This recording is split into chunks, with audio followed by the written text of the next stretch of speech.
Good afternoon, girls. Good afternoon, sir. Good Good afternoon, sir. afternoon, sir. Good afternoon, everyone.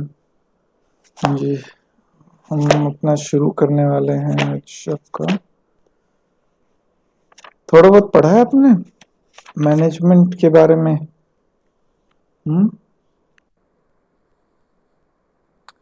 हाँ जी, ratios ratios पढ़े हैं आप लोगों ने, जो हम कल डिस्कस कर रहे थे? यस सर, पढ़े हैं। पढ़े हैं? क्या क्या पढ़ा है आप लोगों ने? Sir, activity ratio, liquidity ratio. Okay, activity ratio, liquidity ratio, ठीक है। तो हमने कल लिक्विडिटी रेशियोज तो हमने कर लिए थे, ठीक है। तो हम आपको, ये स्क्रीन दिख रही है भाई, वाइट स्क्रीन दिख रही है आप लोगों को girls? Sorry, No, No, sir. sir, मुझे No, नहीं दिख sir. रही। जस्ट सेकंड, मैं शेयर कर देता हूँ।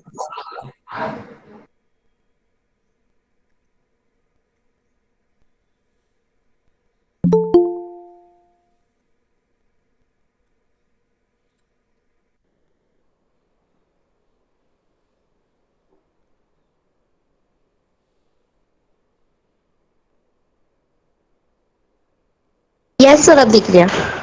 दिख रही है? जी सर। Yes. Yes sir.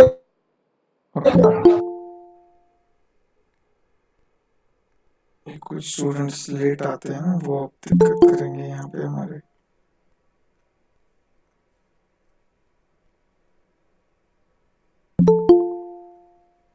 एक एक, ओके। तो हम, आपको ये स्क्रीन दिख रही होगी अब? Just second, yes sir. मैं इनके लिए एक जस्ट,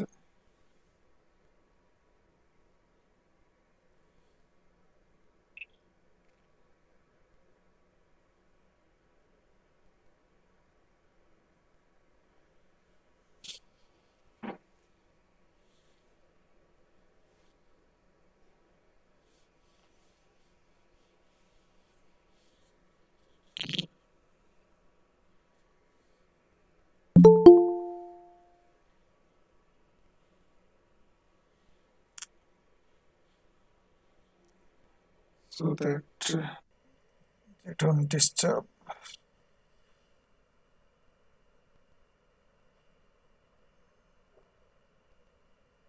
ओके, हाँ जी। तो हम अपना रेशियोज, मैंने आप, हाँ, लिक्विड रेशियो हमने कर ली थी। मैं आपको वैसे ही बता देता हूँ ओरली, एक्टिविटी रेशियो कौन सी होती है, ठीक है।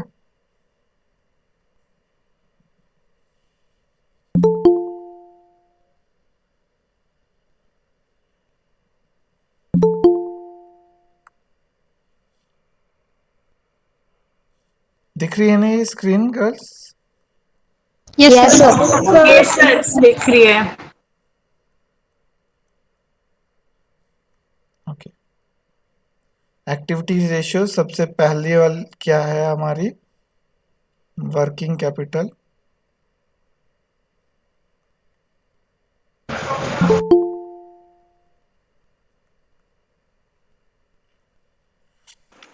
Working capital turnover ratio.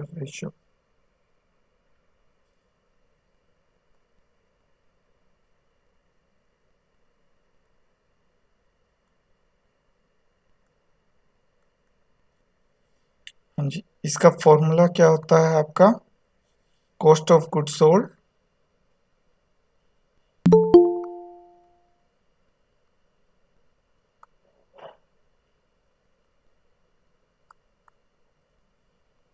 Upon में आपका वर्किंग कैपिटल।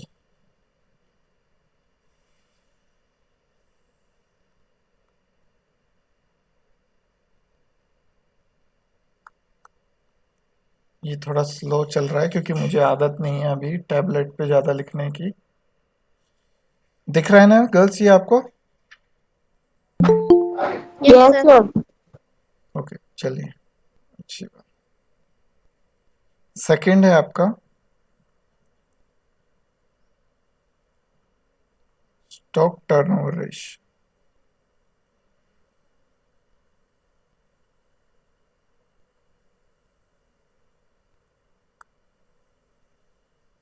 क्या फॉर्मूला होता है इसका, स्टॉक टर्नओवर रेशियो का? Cost of goods sold upon में आपके एवरेज स्टॉक।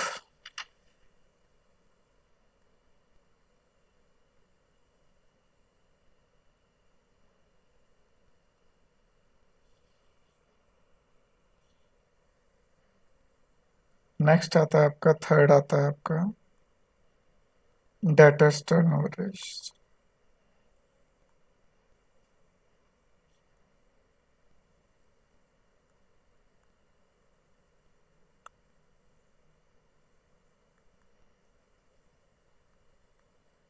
क्या होता है डेटर्स टर्नओवर रेशियो का formula? Credit sales upon average debtors plus average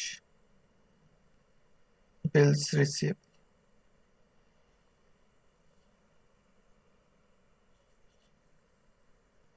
उसके बाद फोर्थ आता है आपका average collection period.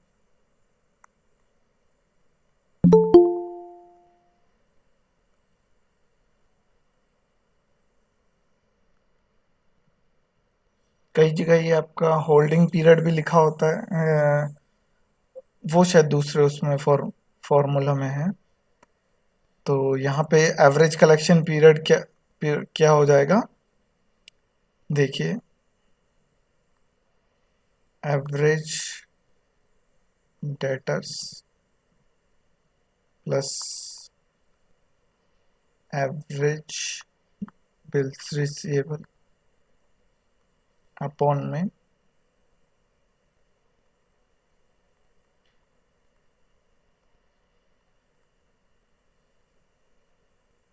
Credit sales per day.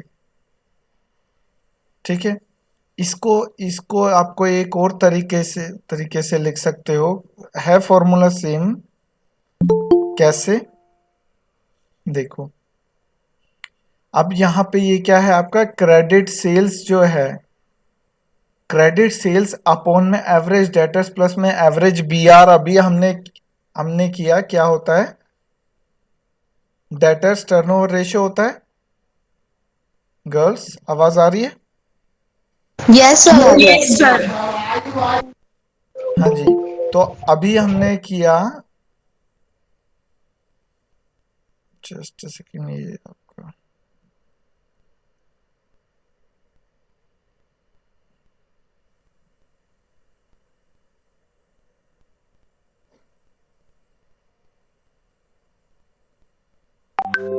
Size, okay. तो यहाँ पे अगर हम बात करें एवरेज डेटर्स अपॉन प्लस में एवरेज बीआर अपॉन में क्रेडिट सेल्स पर डे, तो इसको हम कैसे लिख सकते, अगर हम देखें इसको हम लिख सकते हैं नंबर ऑफ डेज। इसको यहाँ पे जस्ट, इसको हम क्या लिख सकते हैं, number of days in a year upon में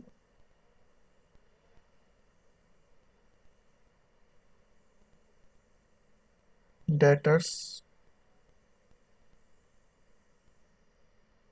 टर्नओवर रेशियो। यहाँ पे देखो, अगर ईयर हम क्या लेते हैं, 360 या 365 लेते हैं number of days in a year, तो आपका फॉर्मूला क्या हो जाता है, 365 अपॉन में डेटर्स टर्नओवर रेशियो। ठीक है वही। अगर आप डेटर्स टर्नओवर रेशियो को अगर आप इसको सॉल्व करोगे तो क्या फॉर्मूला बनेगा, ये बनेगा आपका क्रेडिट सेल्स अपॉन में एवरेज डेटर्स प्लस में एवरेज बीआर। ठीक है, तो यहाँ पे वही चीज है आपकी, उसी चीज को उन्होंने कैसे कर दिया है, क्रेडिट सेल्स अपॉन में 365 ले लिया तो वो क्या बन गया, क्रेडिट सेल्स पर डे, और एवरेज डेटर्स प्लस में एवरेज बीआर ऊपर चले गए। ठीक है, तो यहाँ पे वही फॉर्मूला है सेम, बस थोड़ा सा चेंज किया है उसको। ठीक है, Yes, sir.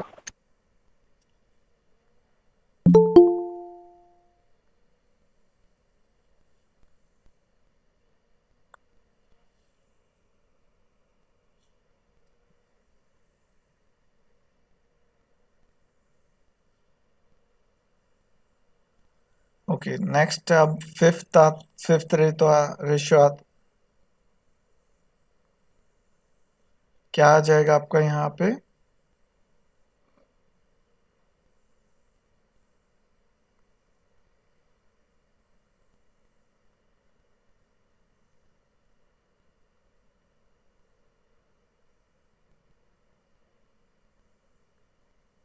Creditors turnover ratio क्या होता है वो आपका,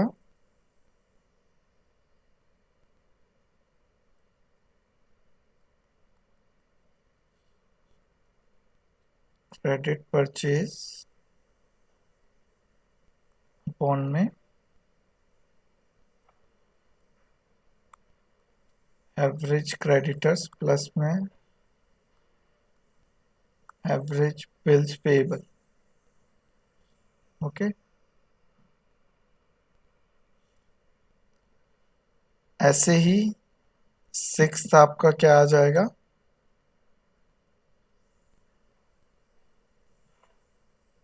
average payment period.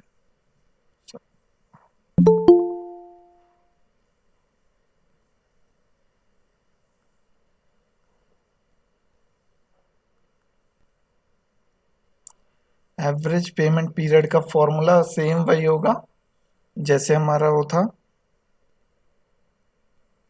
Average creditors plus में एवरेज बिल्स पेएबल अपॉन में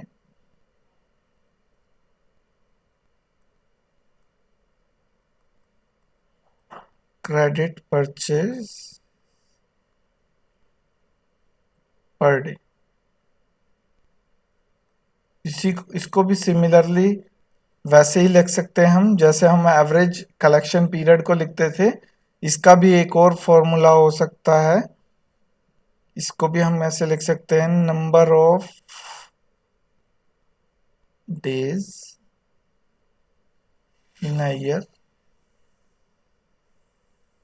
कोई भी आप 360 या 365 जैसे भी क्वेश्चन में हो, अपॉन में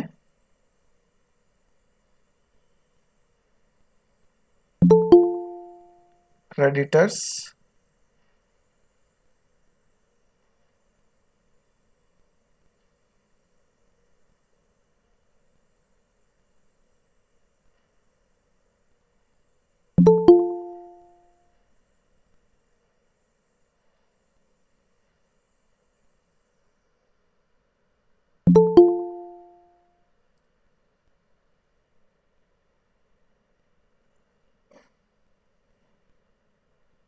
ये स्क्रीन छोटी हो जाती है।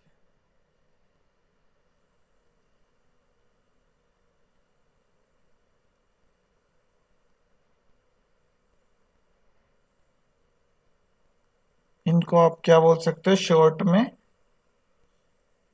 डीटीआर और सीटीआर, यानी कि डेटर्स टर्नओवर रेशियो और क्रेडिटर्स टर्नओवर रेशियो। ठीक है, ये आपका हो गया आपके एक्टिविटी रेशियोज।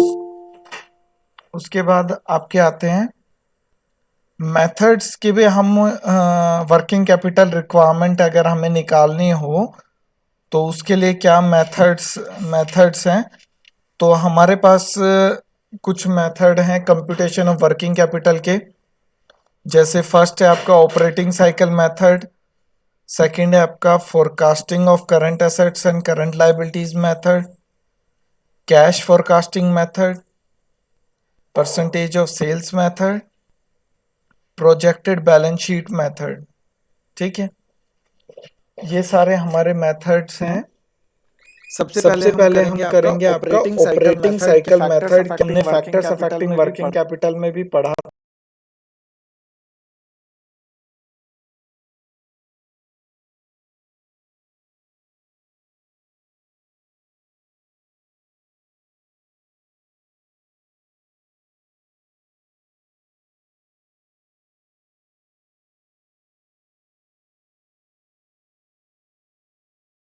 था हमने कि भाई अगर आपका प्रोडक्शन साइकिल या जो हम कह रहे थे यहाँ पे ऑपरेटिंग साइकिल जो है वो अगर उसका टाइम पीरियड के ऊपर भी डिपेंड करता है कि आपकी वर्किंग कैपिटल रिक्वायरमेंट कितनी है।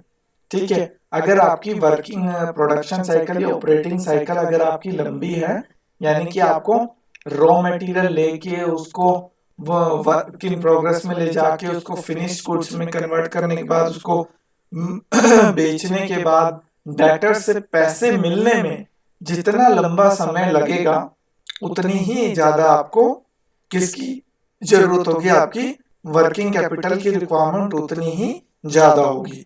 ठीक है, तो सबसे पहले आप बात करें तो यहाँ पे क्या कहता है, while forecasting working capital requirement on the basis of operating cycle, यहाँ पे कुछ फैक्टर्स हैं जो हमें कंसीडर करने चाहिए। Following factor should be taken into consideration. सबसे पहले क्या है, cost of raw materials, wages, overheads, period during which raw material remains in store before it is issued for production purpose, period of production cycle, period during which finished goods is stored before sale, period of credit allowed to debtors and period of credit allowed by suppliers, time lag in payment of wages and overheads, minimum cash balance required to be maintained। यही सारे सातों के सातों points जो हैं वो हमारे working capital requirement निकालने में, कैलकुलेट करने में, डिटरमाइन करने में सबसे ज्यादा इंपॉर्टेंट भूमिका अदा करते हैं। ठीक है, यही सारे फैक्टर्स हमें देखने होते हैं कि भाई कितना टाइम पीरियड है, रॉ मटेरियल्स के लिए पेमेंट के लिए कितना दिया गया है, सप्लायर्स को हमें सप्लायर्स को कितना दिया है, हमने सप्लायर्स को कितना दिया है, और फिनिश्ड गुड्स कितनी देर तक स्टोर में रहे थे, वेयर हाउस में रहे थे। ठीक है, वेजेस कितने टाइम पीरियड में दिए, ओवरहेड्स की पेमेंट कितनी देर में हुई है। ठीक है, और मिनिमम बैलेंस रिक्वायर्ड के मेंटेन करना कितना है। तो यही सारी चीजें हमारे हम देखेंगे। तो सबसे पहले हम अगर कैलकुलेट करते हैं तो अगर हम बात करें वर्किंग कैपिटल, ठीक है, अगर हम बात करें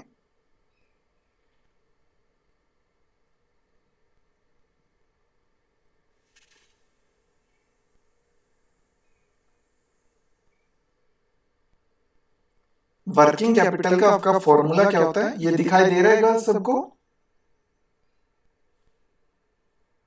हेलो गर्ल्स,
हेलो गर्ल्स, आवाज आ रही है?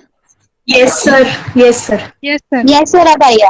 हाँ जी, अब आई है, चलो अच्छी बात है, आ गई। ये दिखाई दे रहा है? सर नो अब सर, कुछ नहीं अच्छा, दोबारा शेयर कर देता हूँ। चलो, ओके सर। ये थोड़ा सा लैपटॉप हैंग कर गया था।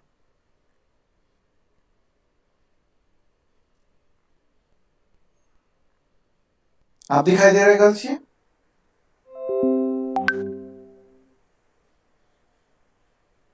हेलो? यस सर, अब दिखाई दे रहा है। यस सर, ये दिखाई दे रहा है। है सर। चलिए Yes, sir. ठीक है। तो वर्किंग कैपिटल हमारा अगर हम बात करें, वर्किंग कैपिटल हमारा क्या होता है, हमारे कुछ पॉइंट्स होते हैं जो फैक्टर्स, आई थिंक आपने सुने हैं फैक्टर जो मैंने अभी बोले हैं। यस सर, सुने थे। ओके 5 पॉइंट है।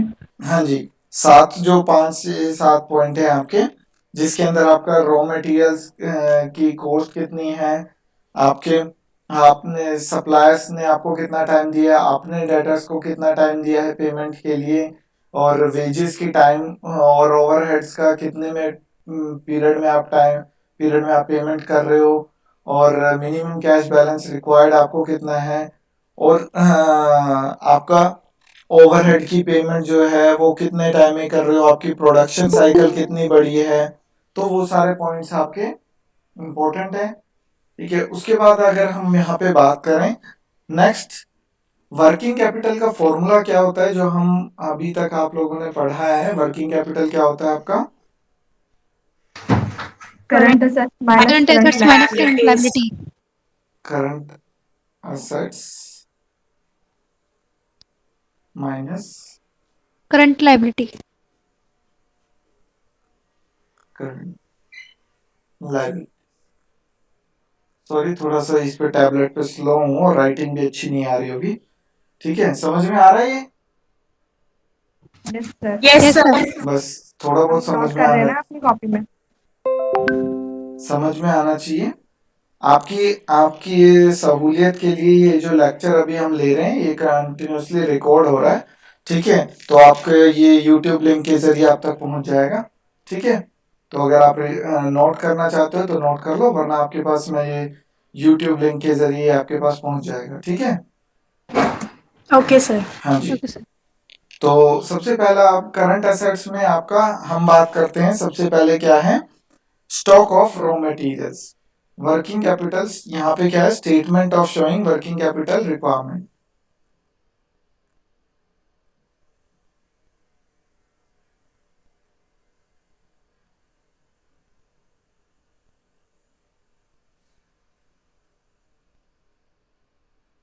स्टेटमेंट ऑफ या statement showing working capital requirement. ठीक है, तो इसके लिए सबसे पहले क्या होता है, करंट असेट्स माइनस में करंट लायबिलिटीज। तो सबसे पहले हमारा करंट असेट्स क्या है, हमारा स्टॉक। तो stock of raw material,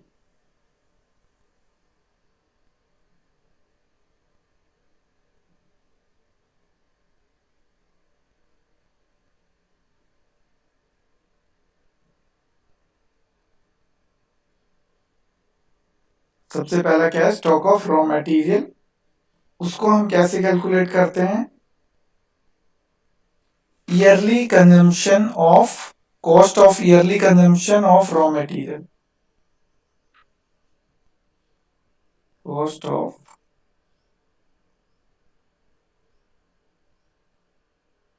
yearly consumption of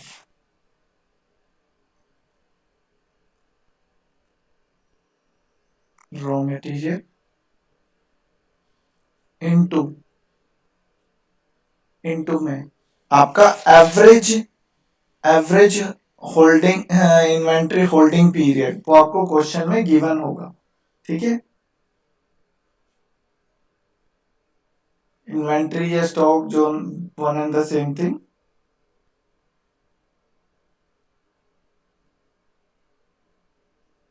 inventory holding period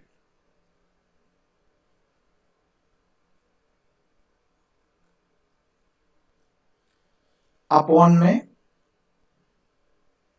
upon में क्या होगा आपका, नंबर ऑफ वीक्स या डेज, जितना जैसे भी आपका ये होल्डिंग पीरियड दिया हो, आपका अगर ये वीक्स में दिया हो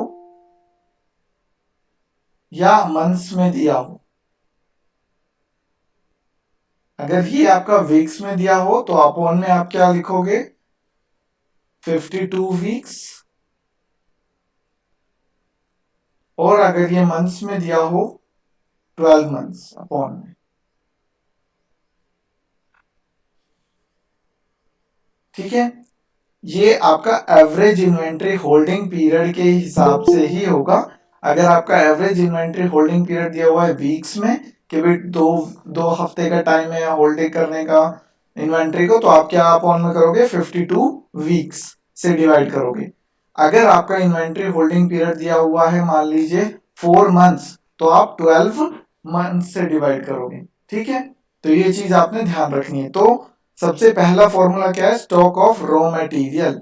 ठीक है, स्टॉक ऑफ रॉ मटेरियल का फॉर्मूला क्या है, cost of yearly consumption of raw material into में आपका एवरेज इन्वेंट्री होल्डिंग पीरियड। ठीक है,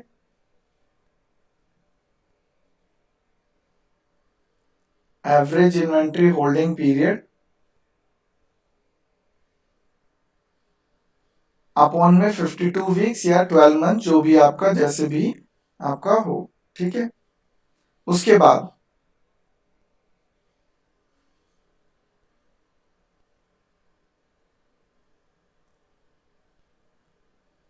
थोड़ा बोल्ड में लिखने की कोशिश करते हैं। ओके, सेकंड आता है आपका, सेकंड है आपका work in progress.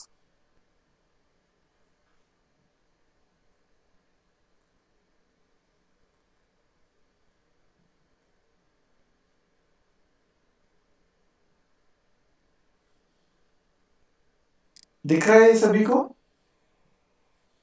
Yes sir. हाँ जी, Yes. वर्क इन प्रोग्रेस आपका क्या है, क्योंकि आपको मैं बता दूं वर्क इन प्रोग्रेस का क्या मतलब है। यहाँ पे क्या है कि भाई अब काम शुरू हो चुका है, रॉ मटेरियल्स का आपका स्टॉक में आ चुके हैं, स्टॉक से बाहर आ चुके हैं, आपने अब प्रोडक्शन के लिए मशीनरी के अंदर प्रोसेसिंग के लिए आपने रॉ मटेरियल डाल दिया। ठीक है, तो यानी कि अब वर्क इन प्रोग्रेस है, अब काम प्रगति पे है। तो अब आपका रॉ मटेरियल तो आपने पूरा डाल दिया 100%। तो जैसे आपका रॉ मटेरियल का था, यहां पे क्या होगा, कॉस्ट ऑफ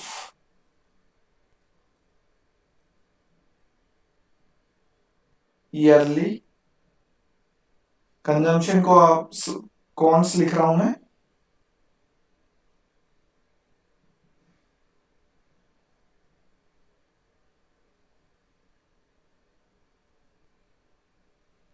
इनटू में।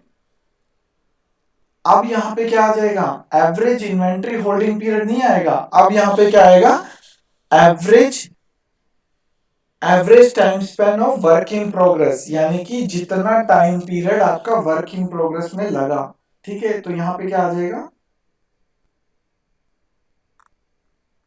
Average time Spain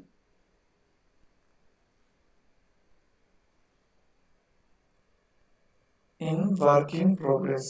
work in progress को WIP लिख रहा हूं मैं। ठीक है, वर्क इन प्रोग्रेस को WIP लिख रहा हूं, average time Spain in work in progress. Upon में ये भी आपका टाइम स्पेन किस में होगा, अगर ये आपका वीक्स में होगा या फिर ये आपका मंथ्स में होगा, तो उसी हिसाब से आपने अपॉन में करना है 52 वीक्स या फिर 12 मंथ्स। ठीक है, तो ये प्लस अभी आपका वर्क इन प्रोग्रेस खत्म नहीं हुआ। अब यहां पे क्या होगा कि भाई वर्क इन प्रोग्रेस में 100% तो रॉ मटेरियल डल गया। ठीक है, 100% क्या डल गया, रॉ मटेरियल। लेकिन आपका जो वेजेस और ओवरहेड्स हैं वो आपके कितने परसेंट डालेंगे, 50-50% डालेंगे। ठीक है, तो यहां पे आप क्या करोगे, plus yearly wages.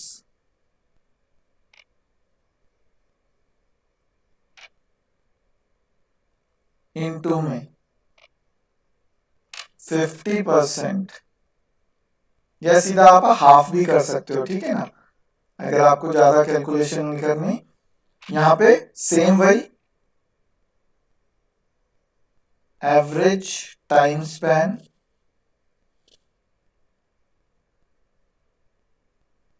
In WIP work in progress upon में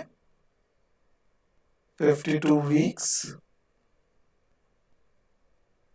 और 12 मंथ्स,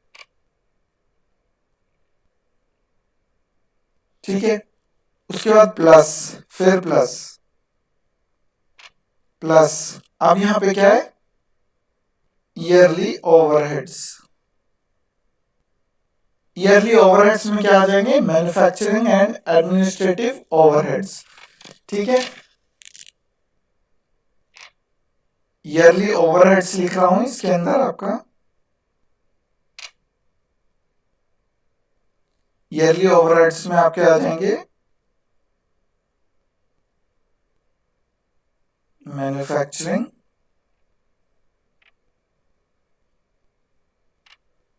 एंड एडमिनिस्ट्रेटिव,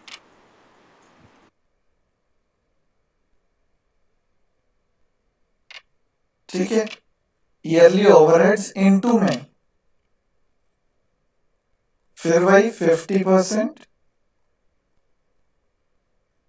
इनटू में वही फिर average time span of work in progress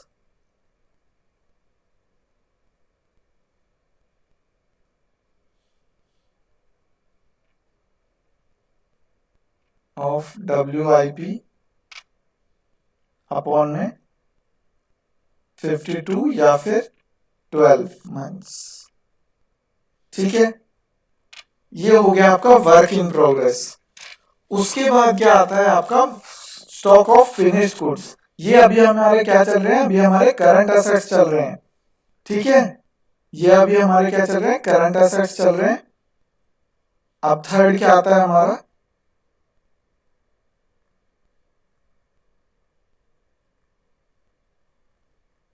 stock of finished goods.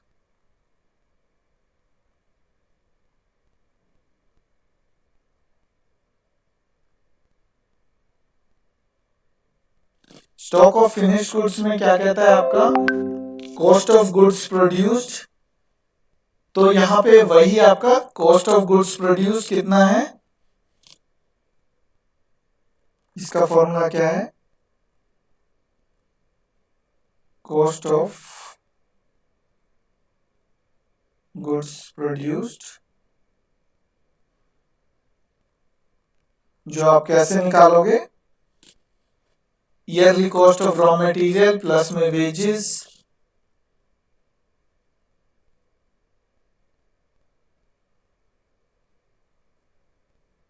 Cost of raw material को मैं RM लिख रहा हूं, plus wages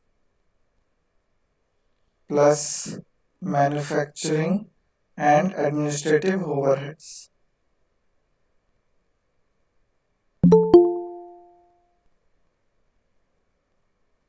and administrative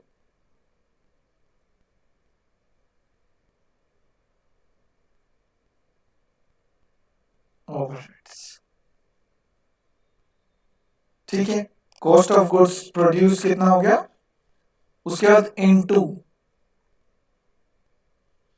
into क्या है आपका, वही average finish goods holding period, वो क्या हो जाएगा,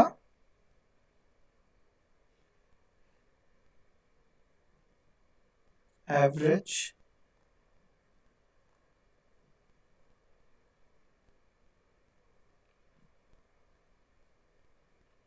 फिनिश गुड्स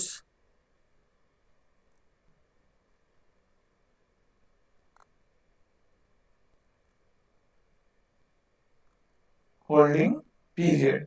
ये भी अगर आपका फिनिश गुड्स होल्डिंग पीरियड अगर आपका डेज में मंथ्स में दिया हो तो 12 से डिवाइड करेंगे, अगर वीक्स में दिया हो तो 52 से, 52 वीक्स और या वरना 12 मंथ्स। अभी आपको थोड़ा सा ये कंफ्यूजिंग लगेगा, थोड़ा सा दिक्कत होगी समझने में, लेकिन जैसे ही हम क्वेश्चन स्टार्ट करेंगे आपको ये सारी चीजें क्लियर होती चली जाएंगी। ठीक है। उसके बाद फोर्थ क्या है, डेटर्स।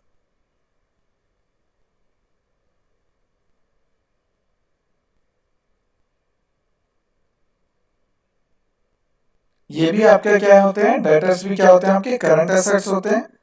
तो इसीलिए करंट एसेट्स में तो इनका फॉर्मूला क्या होगा, cost of goods sold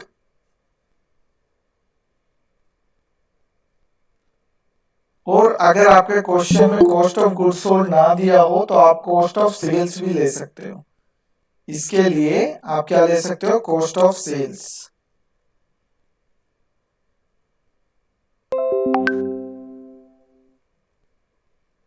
cost of sales वही फॉर्मूला इनटू में एवरेज डेट कलेक्शन पीरियड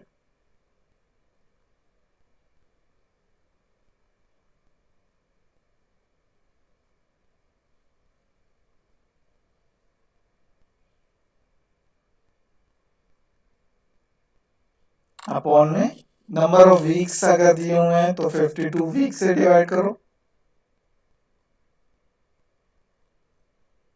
वरना 12 मंथ्स। ये दिखाई दे रहा है ना girls? Hello. Yes sir. Sir. हाँ जी। Yes sir. उसके बाद नेक्स्ट फिफ्थ आता है आपका cash and cash bank balance. Cash and bank balance.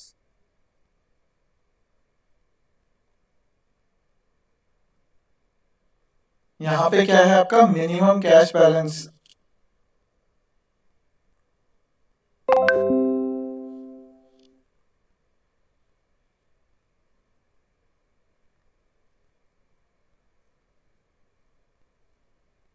minimum cash balance required to be maintained.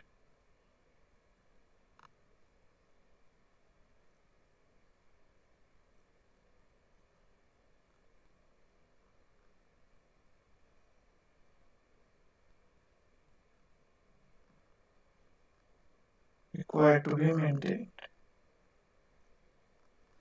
इन सब का जो टोटल होगा वो क्या आ जाएगा आपका, टोटल करंट एसेट्स।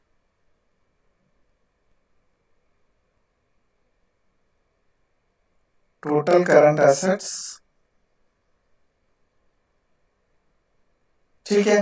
ये आपके जो 5 पॉइंट्स हमने ऊपर अभी पढ़े हैं, कौन कौन से, आपके सबसे पहला स्टॉक ऑफ रॉ मटेरियल, दूसरा stock of work in progress, तीसरा स्टॉक ऑफ फिनिश गुड्स, चौथा आपका डेटर्स और पांचवा आपका मिनिमम कैश बैलेंस रिक्वायर्ड। ठीक है। ये टोटल मिलके आपके क्या बनाते हैं, ये आपके मिलके बनाते हैं आपके टोटल करंट असेट्स। अब करंट लायबिलिटीज की बारी आती है कि भाई आपने रॉ मटेरियल लिख दिया कि भाई आपने स्टॉक ऑफ रॉ मटेरियल खरीदा। जब आपने स्टॉक खरीदा, ठीक है, तो रॉ मटेरियल जो खरीदा वो आपने जो है उसका आपने करंट एसेट्स तो बना, लेकिन करंट लायबिलिटीज भी तो बना उसका। तो क्योंकि आपने वो परचेज किया है तो उसके लिए क्रेडिट। अब यहां पे आता है first current liabilities. Current, just a second, ये दिख रहा है ना गर्ल्स? गर्ल्स ये दिख रहा है? यस सर दिख रहा यस सर। है। Yes sir. करंट लायबिलिटीज में सबसे पहला आता है आपका ट्रेड क्रेडिटर्स। आप लोगों की एनर्जी से ऐसा लग रहा है बस आप बोर हो चुके हो, नहीं? नो सर, बोर नहीं हुए। नहीं, आवाज तो शांति ऐसी से लग रही समझ रहे है हैं। क्योंकि एनर्जी ऐसे लग रही है, यस सर, कि सर बस अब छोड़ दो अब आप। नहीं सर फॉर्मूला थोड़ा सा फॉर्मूले सर अजीब गरीब है। सर फॉर्मूला देख के डर गए हम तो। अरे फॉर्मूला ये कुछ भी नहीं है, फॉर्मूला अभी जब आप क्वेश्चन ट्राई करोगे तो आपको सब समझ में आ जाएगा। ये इसीलिए मैं आपको फॉर्मूला लिखवा रहा हूं ताकि आपको एक बार पता चल जाए, क्योंकि ये आपको एक बार लिखा हुआ मिल जाएगा तो आपको इतनी दिक्कत नहीं होगी। ठीक है, ट्रेड क्रेडिटर जैसे हमने उसमें किया था, रॉ मटेरियल में, स्टॉक ऑफ रॉ मटेरियल में, cost of yearly consumption of raw material. इस साइज कैसे छोटा बड़ा हो जाता है, जस्ट सेकंड।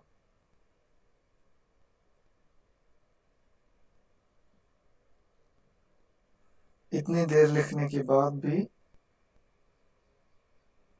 कहाँ गया हमारा? ओके, यहाँ पे है। ओके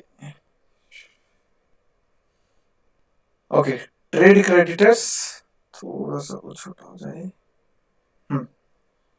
ट्रेड क्रेडिटर्स हमारा क्या आएगा यहाँ पे? इनटू में trade creditor cost of yearly consumption of raw material, into में आपका क्या आ जाएगा? Credit period allowed by creditors week या मंथ में।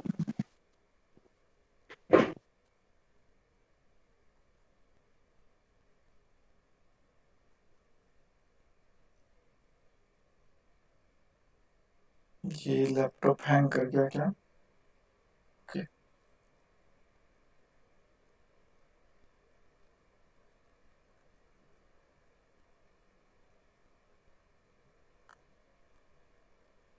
अपॉन में वही 52 वीक्स ऑब्लिक 12 मंथ्स।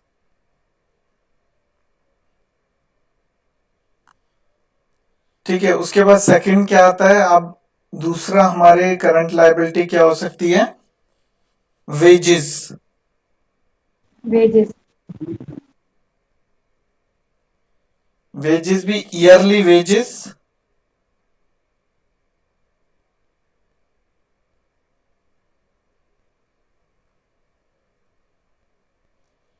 यहाँ पे हमारा ईयरली वेजेस इनटू में average time lag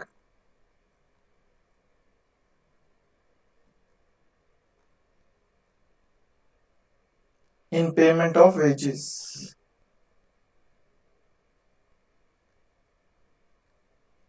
payment of wages, ठीक है, सेम वही आ जाएगा यहाँ पे 52 वीक्स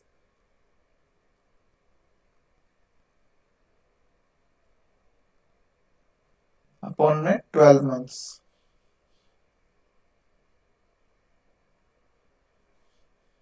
उसके बाद लास्ट आपका थर्ड आपका आता है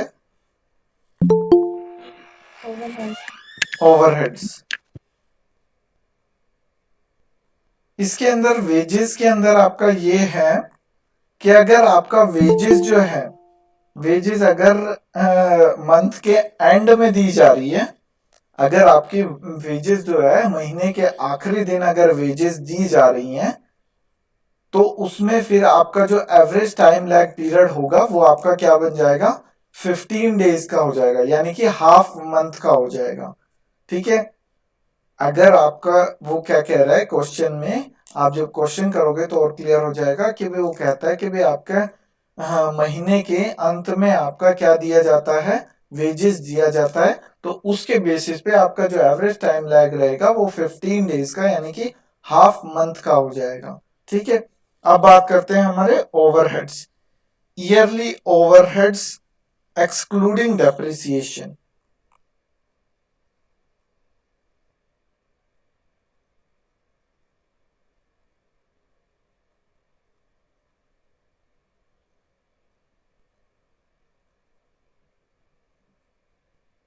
जब हमने वर्क इन प्रोग्रेस किया था उसमें भी ये आपका एक्सक्लूडिंग डेप्रिसिएशन आएगा।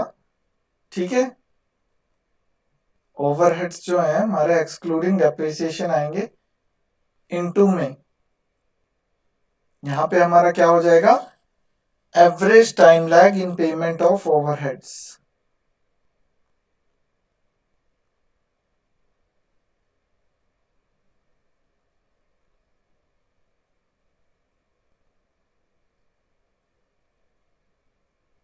इन payment of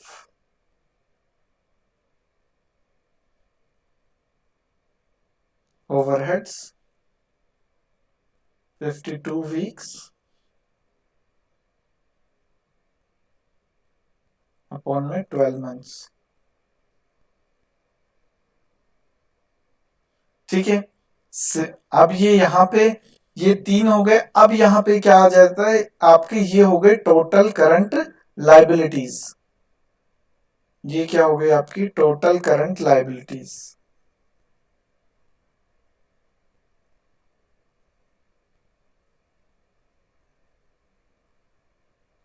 total current liabilities आ गई।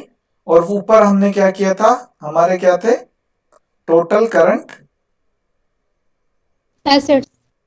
Total current assets.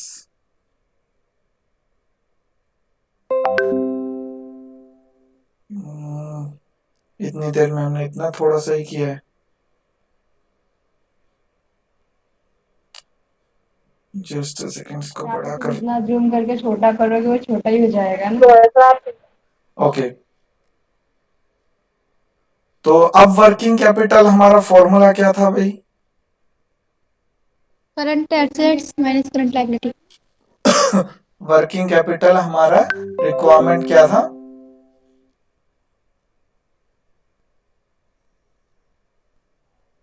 जो अभी हमने किया है वो क्या आ जाएगा, करंट एसेट्स और करंट लायबिलिटीज। करंट एसेट्स जो हमारे टोटल आए हैं माइनस में करंट लाइबिलिटीज। ठीक है, वो यहां से निकलने के बाद जो आता है उसमें हम क्या करेंगे, ऐड करेंगे। अगर कोई आपके क्वेश्चन में दिया हुआ है प्रोविजन फॉर कंटीजेंसीज, क्वेश्चन में कई बार दे देते हैं कि भाई प्रोविजन रख लो कंटीजेंसीज के लिए भी, कोई मुसीबत के लिए भी, तो ऐड कर देंगे इसके अंदर प्रोविजन फॉर कंटीजेंसीज।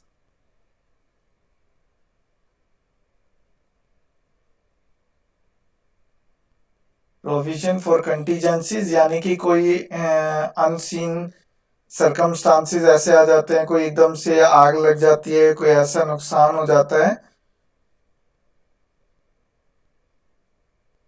कहाँ पे गया भैया हमारा सारा मटेरियल, ओके इधर पड़ा हो गया।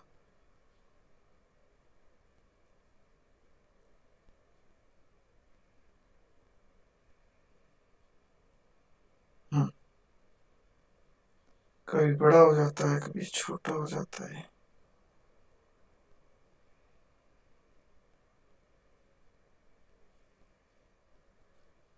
तो आप लोग समझ गए होंगे ये आपका क्वेश्चन कैसे आएगा। ठीक है सर सबके अलग अलग कैलकुलेशन करके हम उन्हें जोड़ेंगे। हाँ, जैसे आपका बैलेंस शीट में होता था। ठीक है, तो यहाँ पे आप देख रहे होगे ये आपका क्या है, वर्किंग कैपिटल निकालने के बाद ऐड करोगे प्रोविजन, उसके बाद क्या आ जाएगा, एस्टिमेटेड वर्किंग कैपिटल रिक्वायरमेंट आ जाएगा। जो ये आएगा आपका वो आ जाएगा आपका एस्टिमेटेड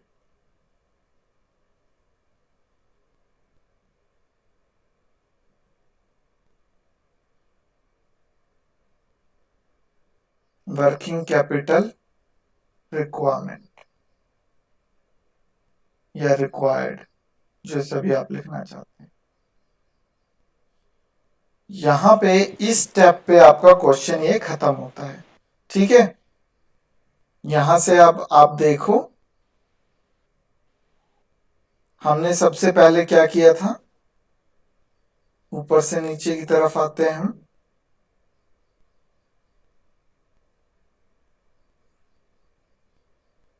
ये फिर छोटा हो गया।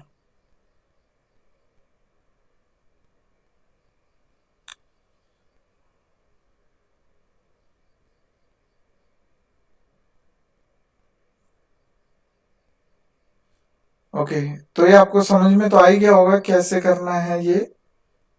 ठीक है, सबसे पहले यस हम सर। हाँ जी, सबसे पहले हमने वो रेशियोज की थी।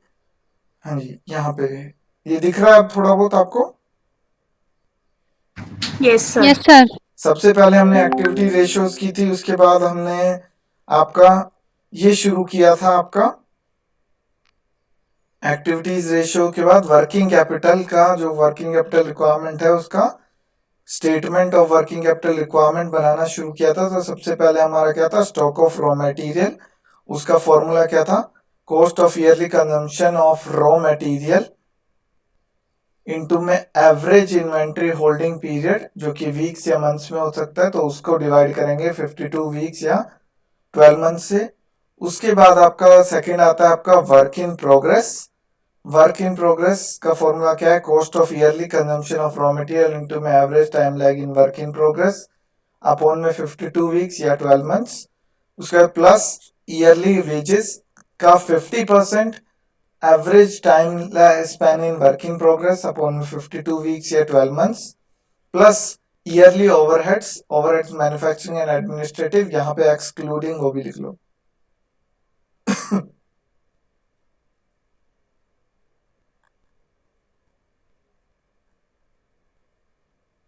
एक्सक्लूडिंग डेप्रिसिएशन इनटू में 50% अपॉन में average time lag in work in progress upon में 52 मंथ्स तो 12 मंथ्स, 52 वीक्स और 12 months.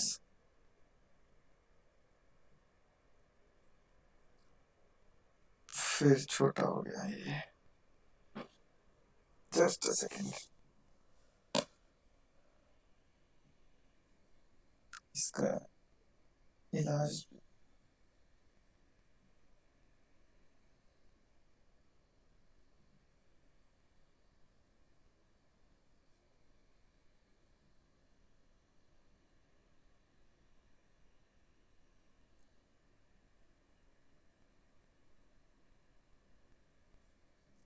Okay.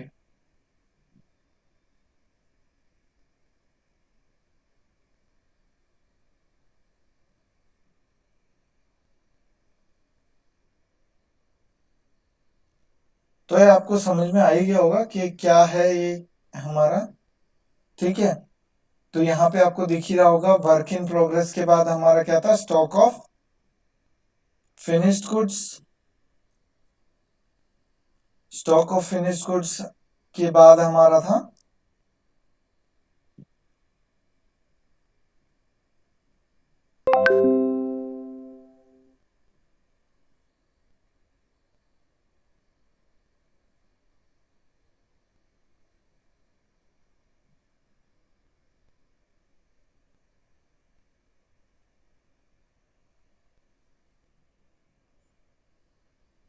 Okay, stock of finished goods था। स्टॉक ऑफ फिनिश्ड गुड्स के अंदर हमारा क्या आ जाता है, yearly cost of raw material plus wages plus में मैन्युफैक्चरिंग एंड एडमिनिस्ट्रेटिव ओवरहेड्स, और यहाँ पे average finished goods holding period upon में 52 वीक्स और 12 मंथ्स। डेटर्स में हमारा क्या था, कॉस्ट ऑफ गुड्स सोल्ड और कॉस्ट ऑफ सेल्स, दोनों में से कोई भी। Average debt collection period upon में 52 वीक्स, सॉरी। उसके बाद हमारा आ जाता है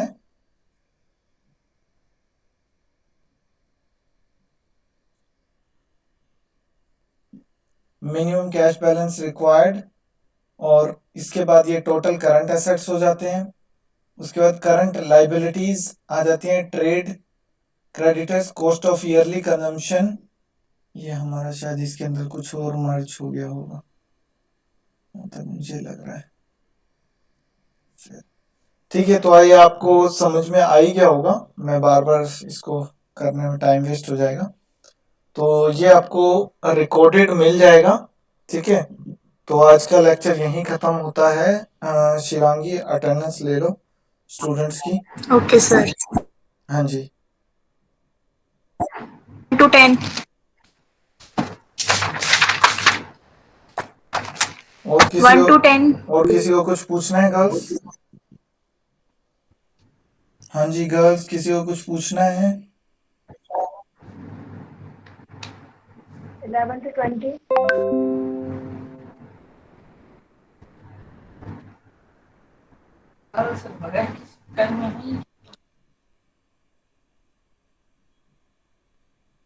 21 to 30. 23. मोनिका चैट बॉक्स में डाल. बता देते.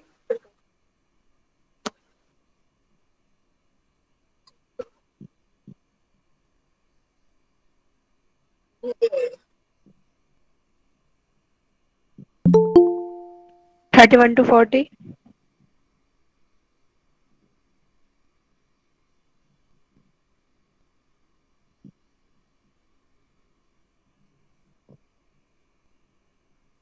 41 to 50.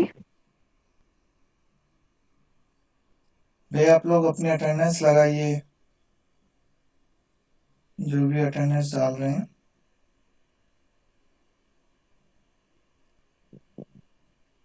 51 to 60.